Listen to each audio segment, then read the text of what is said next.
Yo, salut tout le monde, c'est Fantrick qui est à l'appareil, j'espère que vous allez bien. Aujourd'hui, on va se retrouver pour la review d'un chef-d'œuvre. On va parler de Spirale de Junito. Spirale de Junito, il faut savoir qu'à la base, c'était une série divisée en 3 tomes, qui avait donc été éditée d'abord en 3 tomes. Il y a eu cette édition intégrale il y a de cela à peu près un an maintenant, et elle est assez chaude à trouver quand même. Ils ont fait une réédition qui ont permis de la réacheter, et après, elle a nouveau été chaude à trouver. Pour l'instant, je pense qu'elle est de nouveau assez difficile à trouver, mais je me demande si Delcourt Tonkam va pas encore faire une nouvelle réédition. En tout cas, cette édition de Spirale est pour l'instant assez dure à trouver, mais franchement, si vous arrivez à la trouver, sautez dessus parce qu'elle vaut largement le coup. Pourquoi? Parce que tout simplement, ça a été une histoire excellente. Junji Ito est franchement un auteur aux petits oignons qui arrive à créer de l'angoisse, parce que oui, il fait des mangas d'horreur en général, enfin, des romans d'horreur, des récits d'horreur, et ces récits d'horreur sont très très très sympas, très malsains, très angoissants, euh, mais comme plaisant à lire. Voilà, c'est assez bizarre parce que c'est malsain, c'est gore parfois, c'est voilà, mais vraiment le côté horreur en fait ressort vraiment énormément. Il arrive vraiment à ressortir très bien l'ambiance horrifique dans ses mangas, dans ses œuvres.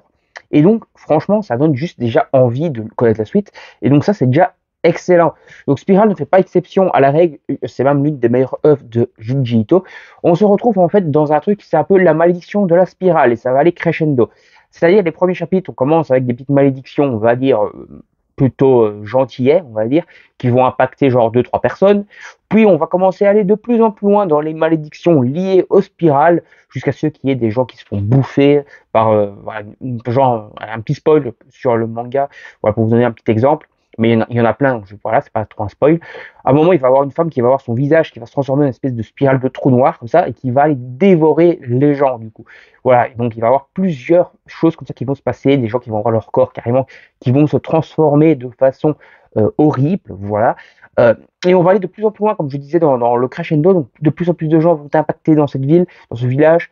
Ça va aller de plus en plus loin dans la surenchère, dans la malédiction, dans le gore, dans le malsain. Voilà, ça va aller très très loin. Et franchement, l'histoire est plaisante et on a envie de savoir si les héros vont survivre à toutes ces malédictions, à tous ces problèmes qui leur arrivent, ou s'ils vont aussi y passer comme la plupart des autres protagonistes, des autres habitants du village, des autres habitants de la ville.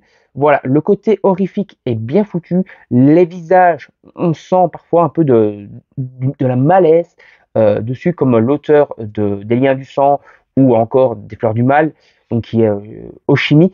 Voilà, on est à peu près dans le même délire de dessin de Oshimi, donc on voit dans les visages toute l'horreur de la situation, tout le malaise, tous les problèmes, toute la folie même parfois chez certains protagonismes. Et ça, c'est très très sympa. L'histoire donc en elle-même fait plus de 600 pages. Après, il y a quelques petites infos à la fin et des petites interviews sur Junji Ito. Mais bon, l'histoire, franchement, les 600 pages d'histoire pure, elles se lisent comme un petit bonbon. Voilà, c'est vraiment excellent. On a juste envie de connaître la suite. Quand on a fini un chapitre, on a envie de passer au suivant.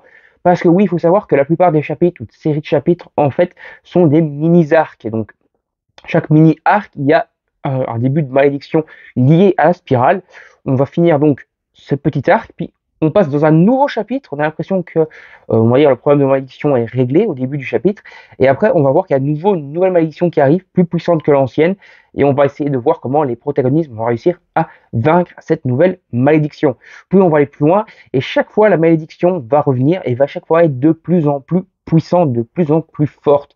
Et voilà, et c'est ça qui est aussi très intéressant, c'est d'avoir plusieurs histoires à suivre, et que voilà, si on a décidé de lire par exemple une seule histoire, puis qu'on fait une pause jusqu'au lendemain matin, on n'a pas vraiment, on a eu la résolution de cette histoire-là, donc on n'est pas vraiment sur sa fin. Donc ça c'est très bien, même si ça donne quand même envie de connaître la suite. On veut vraiment savoir jusqu'où les malédictions vont aller, et voilà, c'est quand même assez dur parfois à lâcher le manga. Mais il y a quand même, c'est quand même fait de façon à que si on veut le lâcher après genre une quarantaine de pages, on peut le lâcher sans rester en fait sur un cliffhanger entre guillemets. Voilà. Et ça c'est très bien narré. Et voilà, c'est un bon récit quoi de Junji Ito. Donc on va s'arrêter là pour cette vidéo. J'espère que le manga Spiral, vous avez envie d'aller le découvrir parce que franchement ça vaut le coup.